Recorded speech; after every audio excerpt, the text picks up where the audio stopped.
خودی کا سر نہاں لا الہ الا اللہ لا الہ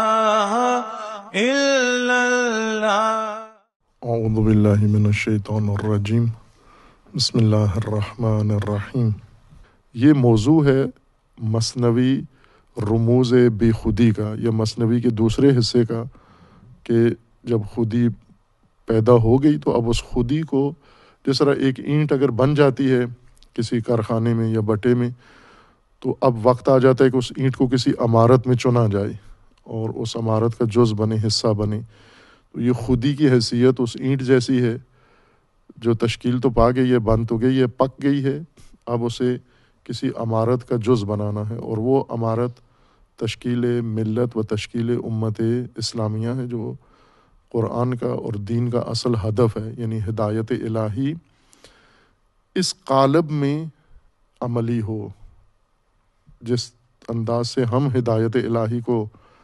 عملی کرنا چاہ رہے ہیں، یہ ہدایت اس طرح سے بنائی نہیں گئی ہے، اس کی ساخت میں، اس کی ترکیب میں وہ خاصیت ہی نہیں ہے جس طرح سے ہم اسے اپنانے کی کوشش کر رہے ہیں۔ یعنی دین کو جس طرح رائج طریقے سے،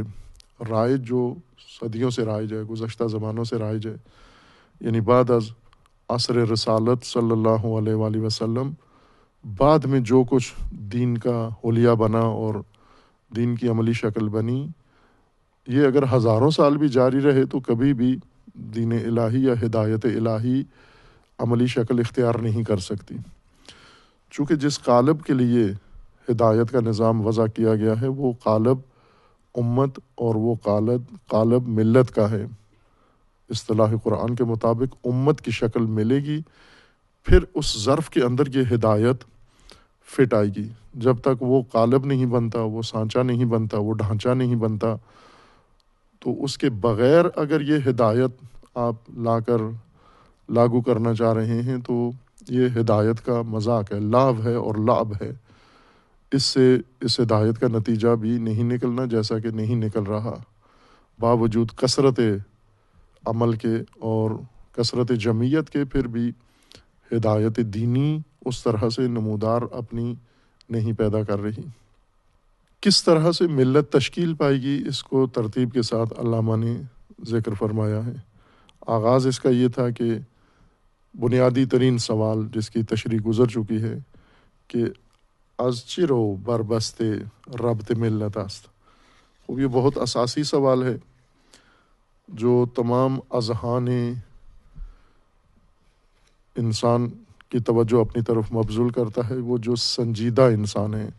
صاحبان فکر و بصیرت ہیں، صاحبان عقل و خرد ہیں، اس بنیادی سوال کی طرف متوجہ ہیں، خواہ مسلمان ہوں یا غیر مسلمان، کہ انسانوں کے ارتباط کی بنیاد کیا ہے، انسان کس بنیاد پر ایک دوسرے کے ساتھ مل کر ایک اجتماعی معاشرہ تشکیل دیتے ہیں، کہ اجتماعی زندگی تشکیل دیتے ہیں۔ خوب ہم گوناگون مکاتیب کو چھانیں تو ان کے اندر ہمیں اسی سوال کے جواب کی جستجو لگتی ہے اور کوشش نظر آتی ہے، خواہ وہ کوشش کامیاب ہے یا ناکام ہے، لیکن اسی سوال کا انہوں نے جواب تلاش کرنے کے لیے سارا عمل انجام دیا ہے کہ کیا ہے سبب از چرو بربست ربط مردم است، رشتے این داستان سردرگم است۔ اور فرماتے ہیں کہ یہ داستان کے انسانوں کے ارتباط اور اجتماع کی بنیاد کیا ہے، سبب کیا ہے، عامل کیا ہے، اس داستان کی ڈور کا سرا وہ سردرگم ہے، وہ معلوم نہیں ہے، اور اسی ڈور کے سرے کو ڈھونڈنے کے لیے سب تگودو ہے، سب فلسفے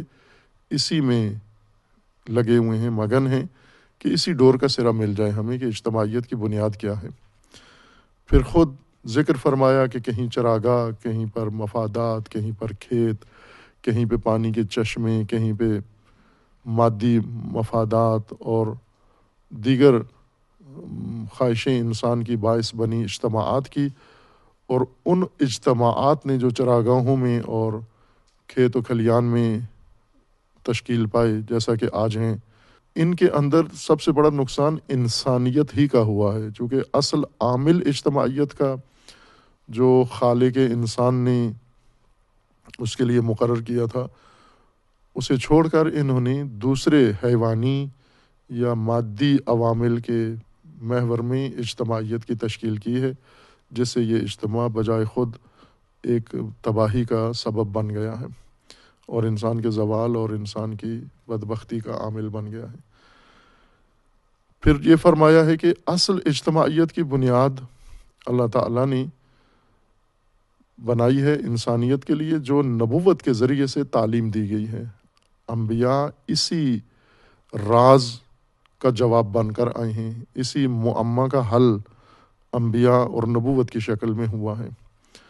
کہ انبیاء آئے ہیں اس بکھرے ہوئے دانوں کو ایک اجتماع میں پرونے کے لیے اور ایک شکل اس کو دینے کے لیے آئے ہیں۔ لہٰذا جہاں پر تعلیمات نبوت و تعلیمات وحی کی بنیاد بنی ہے اجتماعیت کی، اس اجتماع میں انسانوں نے رشد کی ہے، لیکن جہاں پر اجتماعیت کی بنیاد تعلیمات وحی و نبوت نہیں ہے، وہاں پر انسانیت کا زوال ہوا ہے۔ علامہ یہ فرماتے ہیں کہ انبیاء نے وحی کے ذریعے اللہ تعالیٰ نے جو انبیاء کو تشکیل امت اور تشکیل اجتماع بشری کی جو تعلیم دی ہے، جو نظام پیش کیا ہے، اس نظام کے ارکان بیان فرماتے ہیں کہ کتنے ارکان ہیں اس نظام کے، اور انبیاء کے زمانے میں اگر یہ عمل تشکیل پائے تو بھی ان ارکان کے اوپر تعمیر ملت ہوگی، تعمیر امت ہوگی،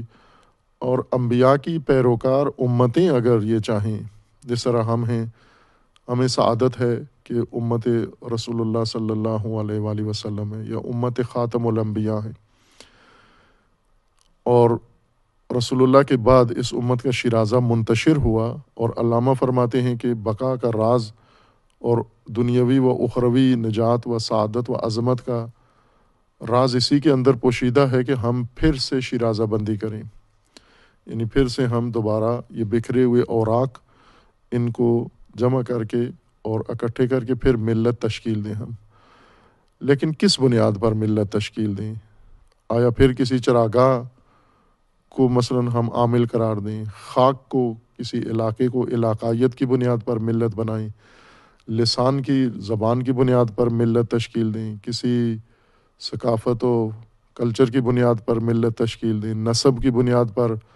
ملت تشکیل دیں، رنگت کی بنیاد پر ملت تشکیل دیں، یا مفادات کی بنیاد پر ملت تشکیل دیں؟ بنیاد کیا ہوگی؟ وہی ہوگی جو رسول اللہ صلی اللہ علیہ وآلہ وسلم نے اپنائی پیش کی اور جو اللہ تعالیٰ نے تعلیم دی۔ اس بنیاد کے ارکان، امت کی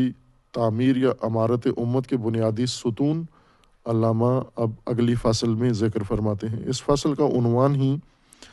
یہ قرار دیا ہے کہ ارکان اساسی ملیہ اسلامیہ۔ رہبر معظم دامہ ظل العالی حضرت آیت اللہ العظمیٰ امام خامنئی دامہ ظل العالی ان نادر اقبال شناس لوگوں میں سے ہیں اس وقت موجود انسانوں میں سے۔ اللہ تعالیٰ ان کی عمر دراز فرمائے اور سایہ امت کے اوپر قائم فرمائے انشاءاللہ۔ ان نادر شخصیات میں سے یہ پہلو رہبر معظم کا، ان کا علمی، ادبی، یہ پہلو دنیا کے لیے روشن نہیں ہے زیادہ۔ جس شخصیت سے رہبر معظم بہت متاثر ہیں وہ علامہ اقبال ہیں۔ ان تمام روشن فکر لوگوں میں، دانشوروں میں اور عالمی شخصیات میں سے، جس کے خود فرماتے ہیں کہ میں مرید ہوں اقبال کا، یہ الفاظ ہیں رہبر معظم کے۔ علامہ اقبال نے جو کچھ پیش کیا ہے، ان کو نادر افراد و شخصیات جو سمجھتے ہیں اقبال کو، اس میں علامہ اقبال کے لیے رہبر معظم نے ایک خصوصیت ذکر کی ہے جو شاید کسی اور نے نہیں کی، اور وہ یہ کہ علامہ نے جو کچھ یہ فکر اور شعر اور ادب کا جو اعلیٰ ترین درجہ غیر فارسی زبان ہونے کے باوجود اعلیٰ ترین ادب فارسی کا پیش کیا ہے، اور اس ادبی اعلیٰ درجے کے اندر معانی کا بہت اعلیٰ نظام پیش کیا ہے، یہ فارسی گو شعراء میں بہت نادر ہے۔ مثلا شعر ہیں، بڑے عالی شعر ہیں بعضوں کے، لیکن مضمون ان کے اندر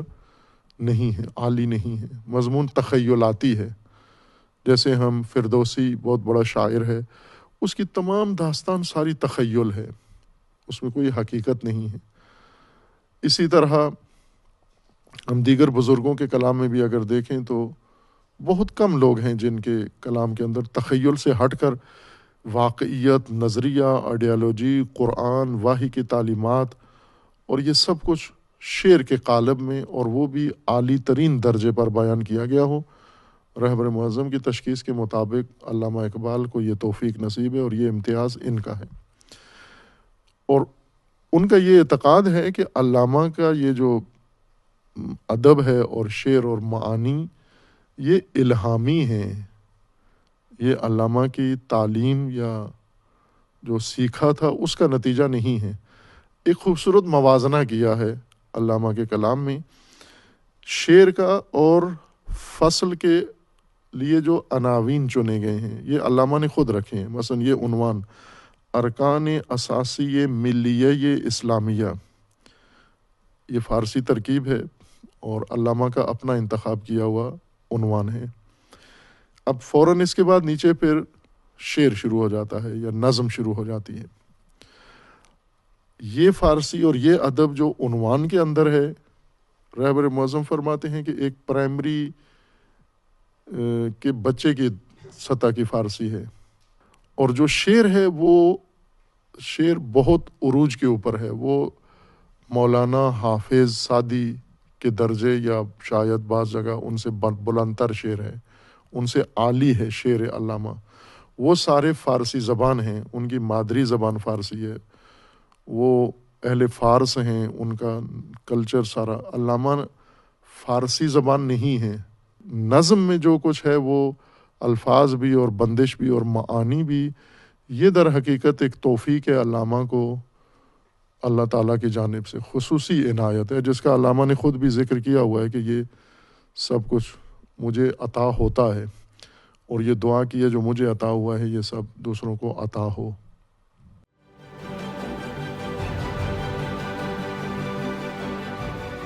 عکس، سچائیوں اور حقائق کا عکس۔